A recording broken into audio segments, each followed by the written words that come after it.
اچھا ناظرین، 8 فروری کو تحریک انصاف کے ثوابی جلسے کی تیاریاں عروج پہ، اور نئے صدر صاحب جو ہے کے پی کے جنید اکبر صاحب، وہ اس جلسے کی کامیابی کے لیے پورا زور لگا رہے ہیں، تمام تر توانائیاں صرف کر رہے ہیں، اور صرف پورے خیبر پختونخوا میں وہ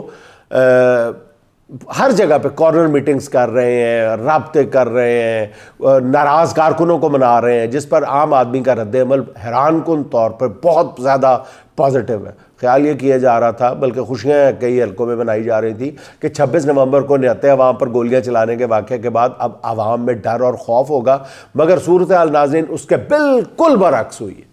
جنید اکبر صاحب جانتے ہیں کہ 8 فروری کا جلسہ ان کا پہلا امتحان ہے، جس میں کامیابی ہی ان کی اگلی راہیں متعین کرے گی۔ اسی لیے جنید اکبر اپنی گفتگو میں ایسی لائن لے رہے ہیں جو عام پارٹی کے کارکنوں کے دلوں کے بہت قریب ہے، اور ان کے انہی بیانات پر بعض حلقوں میں شدید اضطراب بھی پایا جا رہا ہے۔ جنید اکبر کا کہنا ہے کہ اگر کسی کارکن کو گرفتار کیا گیا تو اس تھانے کا SHO اس کا ذمہ دار ہوگا، کارکن اس تھانے کا گھیراؤ کریں گے۔ دوسری طرف ناظرین، زیادہ جو حیران کن بات ہے کہ عالیہ حمزہ بہت کمزور سی، بہت ہی بیچاری، اب جن کو اور اوپر سے لمبی قید کاٹ کے آئی ہیں، وہ پارٹی کے اندر، پنجاب میں پارٹی کے اندر کارکنوں اور رہنماؤں سے ملاقاتیں کر کے ان میں جوش پیدا کرنے کی کوشش کر رہی ہیں، ان کو آرگنائز کر رہی ہیں، طریقہ کار طے کیا جا رہا ہے۔ ان کا کہنا یہ ہے کہ جو رہنما عمران خان کے بیانیے کا بوجھ نہیں اٹھا سکتا وہ فوراً پارٹی چھوڑ دے، اور اس سے اندازہ لگایا جا سکتا ہے ناظرین کہ PTI کے اندرونی معاملات کس طرف بڑھ رہے ہیں۔ اگر بات پھر سڑکوں پہ احتجاج کی آ گئی تو اس بار معاملہ کس قسم کی پارٹی کی عادت سے ہوگا، یہ آپ بخوبی اندازہ لگا سکتے ہیں۔ اچھا ناظرین، معروف صحافی زاہد گشکوری نے خبر دی ہے کہ القادر ٹرسٹ کیس پاکستان کی تاریخ کا مہنگا ترین کیس ثابت ہوا ہے۔ ان کا یہ کہنا ہے کہ اس کیس پر حکومت کے 3 ارب روپے سے زیادہ کا خرچہ ہوا ہے۔ اور دوسری خبر اسی کیس کے حوالے سے ہے کہ اس کیس کا فیصلہ سنانے والے جج ناصر جاوید رانا کو ڈسٹرکٹ اینڈ سیشن جج ویسٹ تعینات کر دیا گیا ہے۔ ڈسٹرکٹ جوڈیشری میں ناظرین یہ سب سے سینئر عہدہ سمجھا جاتا ہے۔ ظاہر ہے جس طرح انہوں نے دن رات ایک کر کے القادر ٹرسٹ کیس سنا اور اتنی محنت سے اس کا فیصلہ لکھا، کئی بار فیصلے کو مؤخر کرنا پڑا، اور اس کے بعد ان کا حق بنتا ہے ناظرین کہ انہیں زیادہ سے زیادہ ترقی دی جائے۔ اچھا ناظرین، اس سسٹم کی جو بھی نظام چل رہا ہے جس طرح کا 2-2.5 سال سے، اس سسٹم کی سب سے بڑی خوبی یہ ہے کہ یہ انصاف سے کام لیتا ہے۔ یہ اپنے میرٹ کے مطابق پورے انصاف سے کام لیتا ہے کہ اپنے ساتھ سسٹم کے ساتھ تعاون کرنے والوں کو پوری طرح سے نوازتا ہے، اور سسٹم کی مزاحمت جو لوگ کرتے ہیں، جو لوگ ان کی بات نہیں مانتے، ان کو سزا دینے میں وہ کوئی کنجوسی سے کام نہیں لیتا، یعنی اور کوئی پردہ داری نہیں رکھی جاتی، کھل کے دونوں کام کیے جاتے ہیں، سزا بھی دی جاتی ہے، اپنوں کو یعنی نوازا جاتا ہے، اور مخالفت کرنے والوں کو ٹکا کے سزا دی جاتی ہے۔ دونوں کام چھپ چھپا کے نہیں کیے جاتے، کوئی فیس سیونگ نہیں رکھی جاتی اپنے لیے، ٹھک ٹھا کر کے کیا جاتا ہے۔ لوگ تنقید کرتے ہیں تو کرتے رہیں، یہ اس سسٹم کی سب سے بڑی خوبی ہے۔ اچھا ناظرین، ایک بڑی دلچسپ خبر ہے، خبر بھی کیا، ایک خدشہ ہے جس کے بارے میں سوچ کے حکمران جو ہے پریشانی کا شکار ہے، اور سب سے زیادہ اپنے وزیر داخلہ صاحب جو ہے وہ مشکل میں ہے۔ پاکستان میں چیمپئنز ٹرافی کرکٹ ٹورنامنٹ منعقد ہو رہا ہے، ملک میں 29 سال بعد کرکٹ کا کوئی انٹرنیشنل ٹورنامنٹ ہو رہا ہے، جس کے لیے اسٹیڈیمز کے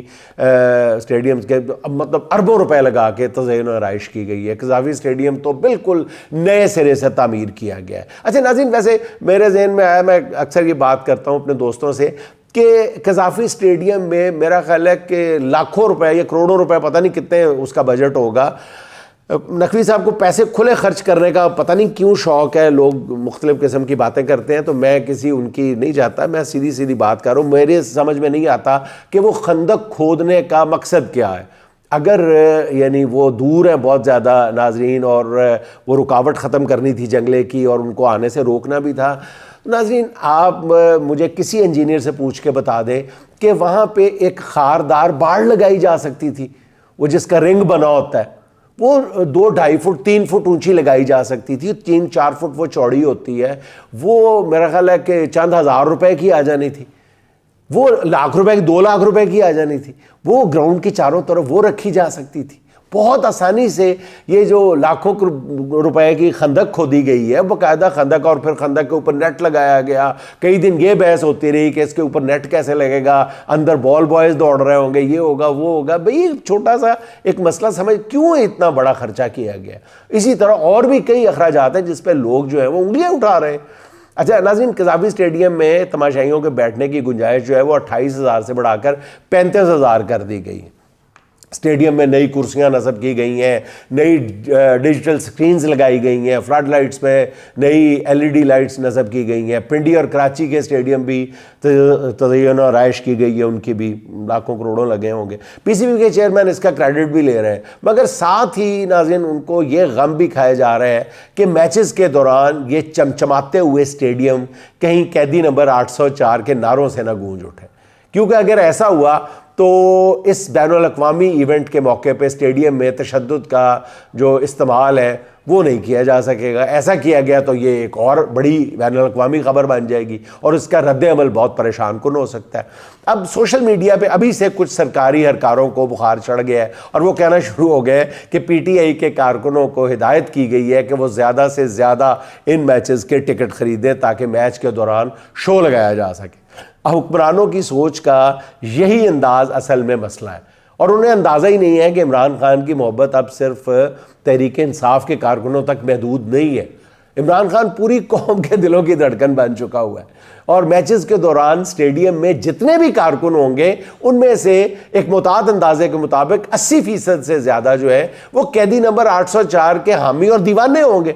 اور یہ تماشائی جب بھی جوش میں آئیں گے تو عمران خان کی محبت کے نعرے لگائیں گے۔ تو پر مجھے نہیں سمجھ آ رہی کہ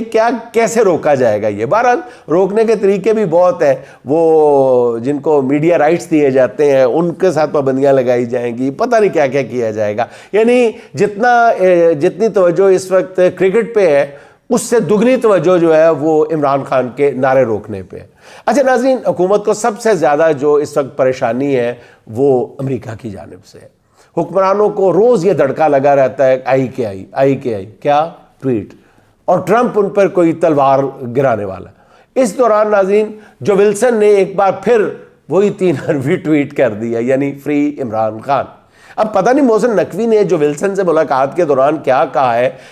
یا ہمارے وزیر داخلہ کی کسی بات کا وہ اتنا برا منا گئے ہیں کہ پہلے وہ ہفتہ وار ٹویٹ کیا کرتے تھے،